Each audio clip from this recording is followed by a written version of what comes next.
अपने मायके में मेहमान मत बनिए। पूनम ने फोन कर माँ से कहा, प्रणाम माँ, मैं कल वहाँ आ रही हूँ। बच्चे भी जिद कर रहे हैं कि नानी के यहाँ जाना है और मुझे भी आए हुए साल भर हो गया है। माँ ने कहा, पूनम बेटा आ जाओ, हम सभी को अच्छा लगेगा और बच्चों से घर में चहल पहल भी बनी रहेगी। अरे माँ, भाभी से कहना कि मेरा कमरा अच्छे से व्यवस्थित कर देंगी। माँ ने कहा, अरे बेटी, तुम यहाँ आ जाओ, सब हो जाएगा। फोन में ही सारी बातें करोगी क्या? ऐसा कहकर माँ ने फोन रख दिया और अपनी बहू से कहा, अरे गार्गी बहू, पूनम बेटी का फोन आया था, वह कल आ रही है, उसका कमरा थोड़ा व्यवस्थित कर देना। तुम तो उसका स्वभाव जानती ही हो। गार्गी जानती थी अपनी ननद पूनम का मिजाज, उसे हर चीज समय पर व व्यवस्थित चाहिए रहती है, किसी चीज की कमी उसे पसंद नहीं। मायके में भी मेहमानों सा व्यवहार रहता है। पूनम बच्चों सहित घर आ गई। पूनम घर पहुंची और माँ के गले लगकर उनके हालचाल पूछने लगी। गार्गी तुरंत कमरे से पानी का गिलास लेकर आई और पूनम से उसका हालचाल पूछने लगी। तभी पूनम ने कहा, भाभी, हमारा कमरा व्यवस्थित है ना? पिछली बार आई थी तो कूलर काम नहीं कर रहा था, गर्मी में पंखे में ही सोना पड़ा था, एसी तो आपके कमरे में ही लगा है। गार्गी ने हंसते हुए कहा, पूनम दीदी, इस बार आप हमारे कमरे में सो जाना, हम लोग दूसरे कमरे में सो जाएंगे। सुलोचना जी सब सुन रही थी। उन्होंने तुरंत पूनम से कहा, अरे बेटा, इस बार तुम्हारे गौतम भैया ने नया कूलर ले लिया है, अब तुम आराम से रहना। पूनम ने कहा, अरे माँ, मैं तो भाभी से यूं ही मजाक कर रही थी। गार्गी जानती थी कि पूनम हर बात में उसे ताना मारती है, पर वह चुप रहती थी। गार्गी चाहती थी कि पूनम दीदी जितने दिन रहे खुश रहे, उन्हें किसी बात की तकलीफ ना हो, क्योंकि अब पिताजी भी नहीं रहे, उन्हें पिता की कभी कमी महसूस ना हो। गार्गी हर तरह से उन्हें खुश रखने की कोशिश करती। गौतम बाजार जाकर काफी सारा घर का किराना और बच्चों के लिए चॉकलेट मिठाई ले आया।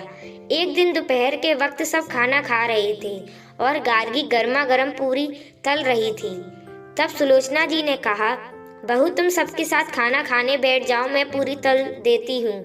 गार्गी कुछ बोलती इसके पहले ही पूनम ने कहा, माँ, तुम क्यों पूरी तलोगी, भाभी को बनाने दो।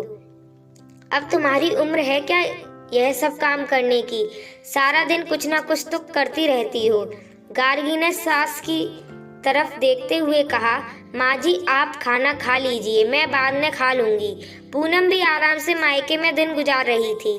गौतम भी छुट्टी के दिन सब परिवार घुमाने और होटल ले जाता। एक दिन बातों ही बातों में पूनम ने पूछ ही लिया, भाभी, आप मायके नहीं जा रही?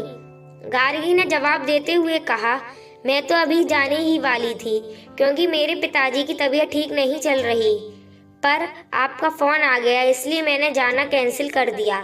आखिर माँ जी कितना अकेले घर का काम करती हैं, अब आपके जाने के बाद ही जाना होगा।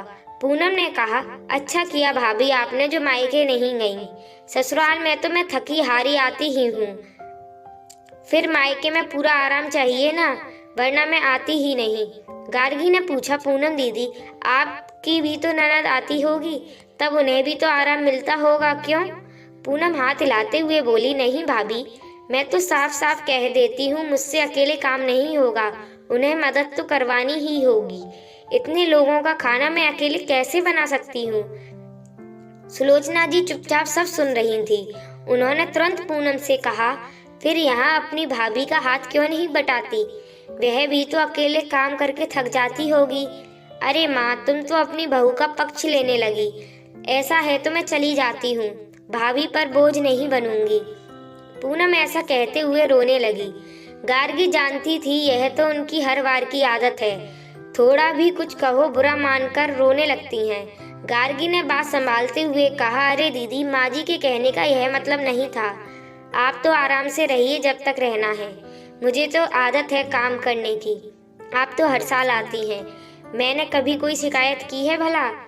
एक दिन सुलोचना जी अपने कमरे में आराम कर रही थी, तभी पूनम ने अंदर आते ही पूछा, माँ, भाभी कहीं नजर नहीं आ रही, कहीं गई हैं क्या? माँ ने बताया, हाँ पूनम, बहू कहकर गई है कि कुछ देर में आ रही हूँ, शायद कुछ काम करने गई होगी। पूनम ने कहा, माँ तुम्हारा गला कैसे खाली है? चेन नहीं पहनी?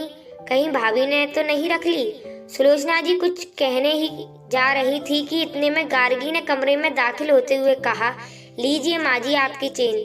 सुलोचना जी ने पूनम से कहा, यह रही मेरी चेन, कुछ दिनों पहले टूट गई थी इसलिए बहू से ठीक करवा के ले आई। पूनम आगे कुछ ना बोल पाई।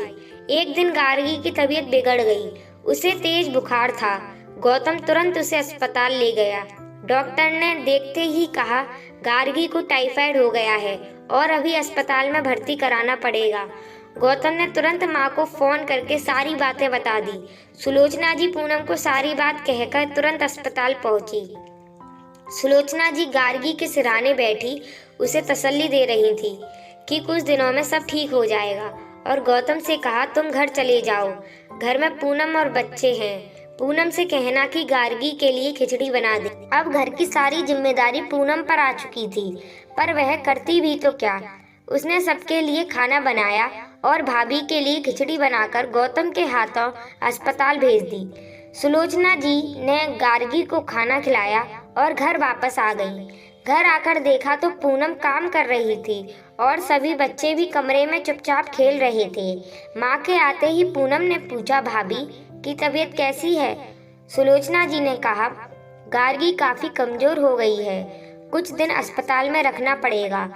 तुम तो अब यहीं हो, तुम घर संभाल लेना। पूनम मन ही मन सोच रही थी, अभी ना आती तो अच्छा रहता।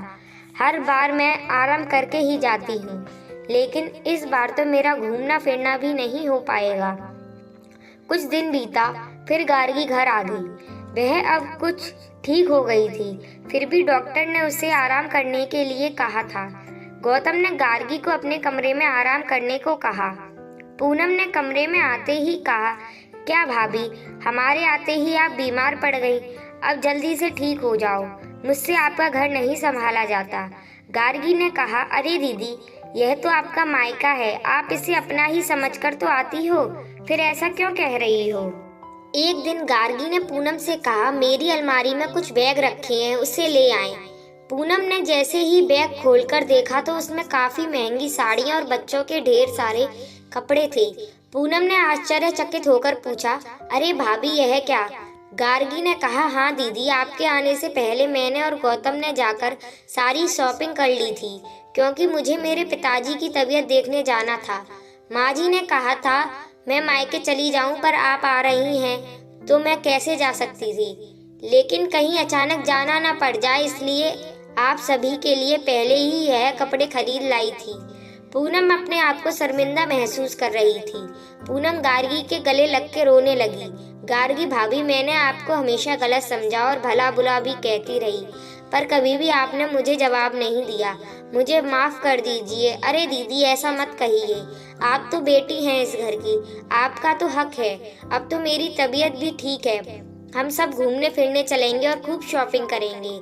सुलोचना जी सब देख और सुन रही थी कि गार्गी बहू कितनी समझदार और सुलझी बहू है, जो ननद को हमेशा बहन की तरह मानती है। गौतम ने भी कभी पूनम को पिताजी की कमी महसूस नहीं होने दी, उसकी हर चीज का बखूबी ध्यान देता रहा, पर पूनम ने भाभी को कभी भी वो महत्व नहीं दिया जिसकी वह हकदार थी। गार्गी जैसे ही काम करने के लिए किचन में जा रही थी कि पूनम ने हाथ पकड़ते हुए कहा, भाभी, जब तक आप पूरी तरह से ठीक नहीं हो जाती मैं किचन संभाल लूंगी, और हाँ, अभी यहाँ मैं काफी दिन रुकने वाली हूँ। गार्गी ने कहा, पूनम दीदी, आपकी जब इच्छा हो तब आ जाया करें, पर मायके को मायका ही समझे, ना कि मेहमान बनकर आए, तभी प्यार और अपनापन का रिश्ता बना रहेगा।